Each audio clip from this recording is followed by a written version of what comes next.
총선 참패 후 국민의힘 당권을 누가 쥐느냐로 여당 내 신경전이 치열합니다. 여전히 친윤파가 우세한 듯하나 비운계가 본격적인 집단 반기를 들었습니다. 다음 달 3일로 예정된 차기 원내대표 선거에 맞춰 현재 국민의힘에서 찐윤 이철규 원내대표설이 강하게 돌고 있습니다.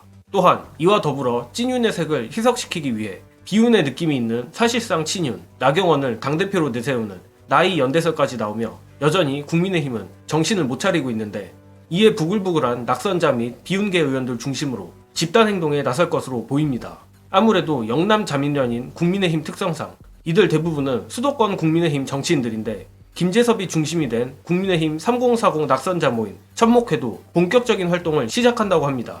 또한 이번 총선 낙선자 50여 명이 다음 달 5.18 민주화운동 기념식에도 참석하는 등 윤석열과 친윤계를 향해 드러내놓고 반기를 드는 상황입니다.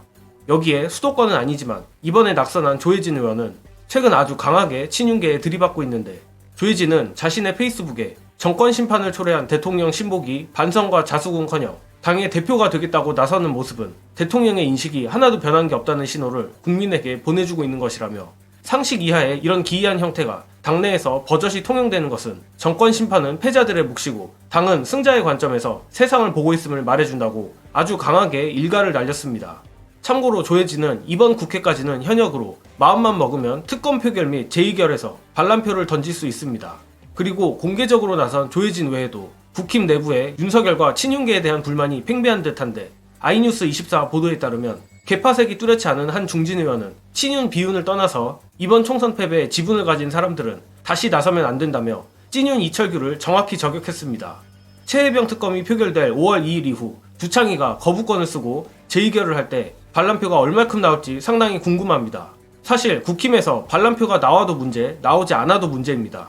만약 적지 않은 반란표가 나온다면 그때부턴 국민의힘 반란자 색출 작업으로 당이 쪼개질 것이고, 반란표가 전혀 나오지 않는다면 그것대로 총선 민심에 역행한다며 역풍이 불기 때문입니다.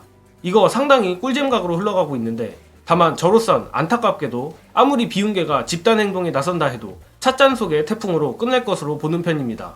다만 이번 국회가 아니라 다음 국회라면 반란파가 찻잔 속의 태풍이라도 충분하다 보는데, 범진보 189석, 범야권 192석이기에 8명만으로도 두창이를 멸망시키기엔 충분하기 때문입니다. 다만 다음 국회에서 이들을 동요시키기 위해서라도 앞서 말씀드린 대로 이번 국회에서 반란파의 규모가 생각보다 작지 않다는 것을 보여줘야 하는데, 역시 이는 이번 영수회담에 달렸다고 생각합니다.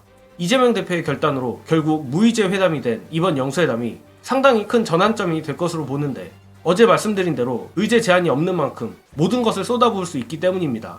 또한 이를 통해 윤석열이 이번 총선의 민의를 전혀 받을 생각이 없다는 것을 더 광범위하게 들춰낼 수 있게 된 것은 고무적인 부분입니다.